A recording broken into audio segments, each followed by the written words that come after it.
এক সময়ের কথা, শানুপন্থ কোনো কাজে শহর গিয়েছিল। শহর থেকে ফেরত আসার সময় সন্ধ্যা হয়ে গেছিল, সূর্য ডুবে গেছিল। তখনই শানুপন্থ রাস্তাতে কিছু উজ্জ্বল দেখতে পায়। আরে, এ কি পড়ে আছে? এ তো খুব চমকাচ্ছে। আরে, এটা তো চিরুনি, কিন্তু এটা এত চমকাচ্ছে কেন? শানুপন্থ ভাবনায় পড়ে গেল।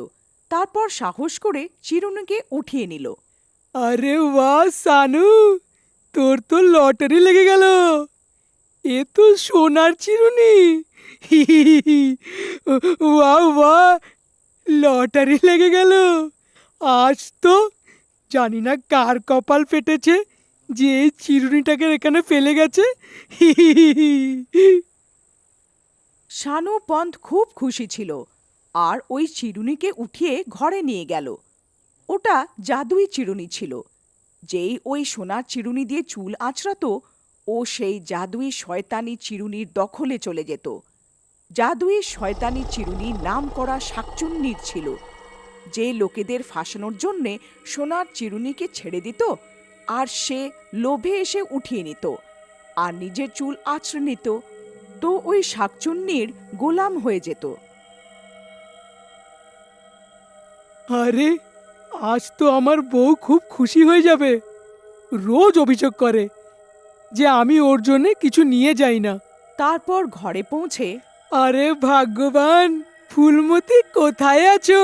তাড়াতাড়ি এসে দেখো আমি তোমার জন্য কত দামি উপহার এনেছি। আরে কি হয়ে গেল? কেন গলা ছিঁড়ছ? কোন তীর মেরে এসেছো আজ? হ্যাঁ, আরে, তুমি দেখে আমাকে চুমু খেয়ে ঘুরবে যদি আমি দেখিয়ে দিই তো। যখনই দেখি রাগই করতে থাকো আমায়। আজ আমি তোমার সব অভিযোগ দূর করে ফেলবো। ফুলমতি আবার সোনুর কাছে যায়। এসো, আমার কাছে তো এসো একটু, তারপরে দেব তোমার উপহার। যখন দেখো ভালোবাসা ছেয়ে থাকে তোমার মাথায়। কখনো কাজকর্ম করে নাও, না হলে। আরে আমার সুন্দরী, এই দেখো সোনার চিরুনি। ফুলমতি খুশি হয়ে, আরে এ কি সোনার চিরুনি? এটা কত উজ্জ্বল! তারপর ফুলমতি চমকে যায়। সত্যি সত্যি বলো, কোথাও কোনো বিপদ ডেকে আসনি তো? আরে সোনা মোনা, কখনো তো আমার ওপরে বিশ্বাস রাখো।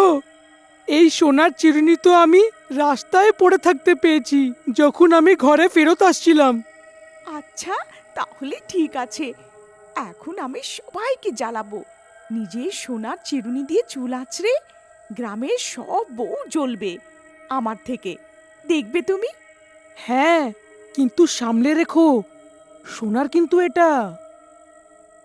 তার পরের দিন ফুলমতি স্নান করে ওই সোনার চিরুনি দিয়ে ঘরের বাইরে নিজের চুল আঁচড়াচ্ছিল। আরে ফুলমতি, এটা কিরকম চিরুনি যে এত উজ্জ্বল? আরে আরে কি বলবো, আমার স্বামী আমাকে এত ভালোবাসে যে আমার সুন্দর চুলের জন্য সোনার চিরুনি নিয়ে এসেছে। হ্যাঁ। লীলাবতীর কিছু ভালো লাগে না, কিন্তু সে কিছু না বলে নিজের ঘরে চলে যায়। তারপর রাতে ফুলমতি আর সানুপান্থ যখন শুয়েছিল, ফুলমতি হঠাৎ ঘুম থেকে উঠে যায় আর শাকচুন্নির রূপে বদলে যায়। আর চোখ সবুজ আর চুল লম্বা কালো হয়ে যায়। ফুলমতি শানুপান্তের গলা টিপতে লাগে।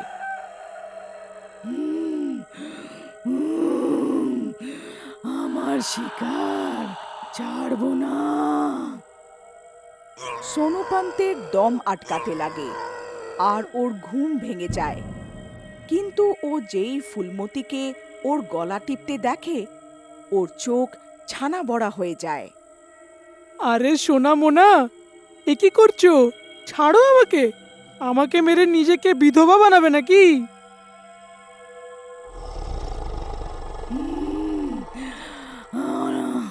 অনেক দিন পরে শিকার করার সুযোগ পেয়েছি। আজকে ছাড়বো না, আজকে ছাড়বো না। সানুপান্ত বুঝতে পারে না যে কি চলছে। সানুপান্ত নিজেকে ছাড়ানোর জন্যে চেষ্টা করে। আরে ছাড়ো ভাগ্যবান, মেরেই ফেলবে নাকি? এ কেরম ভালোবাসা? ভালোবাসা? ভালোবাসাই তো ছড়াচ্ছি আমি।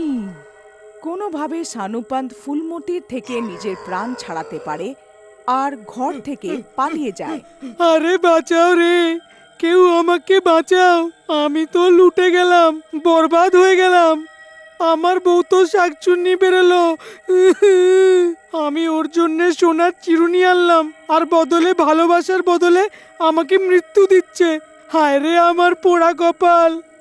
সানুপান্তের কান্নাকাটি শুনে গ্রামের লোক একত্রিত হয়ে যায়। তখনই ফুলমতি বাইরে আসে, সোনুপান্তের পেছনে দৌড়তে থাকে ওকে মারার জন্য। যখনই সে সোনুপান্তকে আক্রমণ করে, ওর চোখের সামনে ওর মঙ্গলসূত্র এসে যায়। মঙ্গলসূত্র দেখার কিছু সময়ের জন্য শাকচুন্নির প্রভাব কেটে যায়। আরে, আমি এত রাতে বাইরে কি করছি? আর আপনি এত কাঁপছেন কেন? এত ভয় কেন আপনি? সানুপান্ত থেমে যায় আর বলে, তুমি তো আমার গলা টিপে আমাকে মেরেই ফেলতে আজ, যদি আমি বেঁচে বাইরে না আসতাম তো। তখনই বাইরে দাঁড়ানো লীলাবতী এইসব দেখে বোঝার চেষ্টা করে। ও বুঝতে পারে যে ভুতুড়ে ছায়া শুধু মঙ্গলসূত্রের পবিত্র শক্তির জন্যে চলে গেছে, কিন্তু যে কোনো সময় ওই ভূতের ছায়া ফুলবতীর উপরে আবার পড়তে পারে।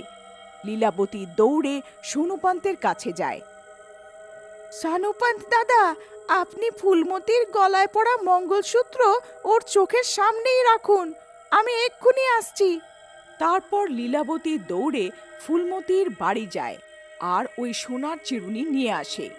এদিকে ভুলে সোনুপান্তের হাত থেকে মঙ্গলসূত্র পড়ে যায় আর চিরুনিওয়ালি শাকচুন্নি আবার ফুলমতির ওপরে এসে যায়। তোর কি মনে হলো বেঁচে যাবি আমার থেকে? না সোনা, না, তোর মতো লোভীর খোঁজ থাকে আমার। তারপর হঠাৎ ফুলবতীর নজর লীলাবতীর হাতের ওপর পড়ে। ফুলবতী রেগে, এই মহিলা, তুই সোনার চিরুনি ছেড়ে দে, না হলে তুইও আমার থেকে বাঁচতে পারবি না। বাঁচতে চাস তো আমার সোনার চিরুনি থেকে দূরে থাক। ফুলবতীর ভয়ানক রূপ দেখে সব গ্রামের লোকের হাত পা কাঁপতে শুরু করে। এই শাকচুন্নি, তুই কেন ওর পেছনে পড়ে আছিস? কি চাস তুই? ফুলবতীর শরীর ছেড়ে দে। এখন তুই আমাকে বলবি যে আমি কি করি? তোর এত সাহস যে এই মানুষ সোনার চিরুনি দেখে লোভে পড়ে গিয়ে সেটাকে উঠিয়ে ঘরে নিয়ে এসেছে।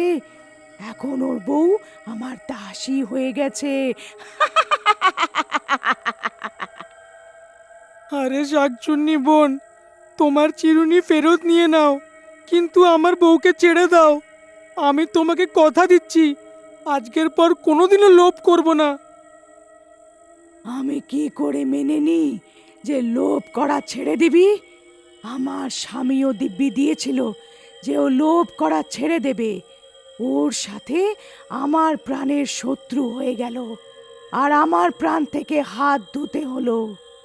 এক এক করে লোভীদের মেরে ফেলবো।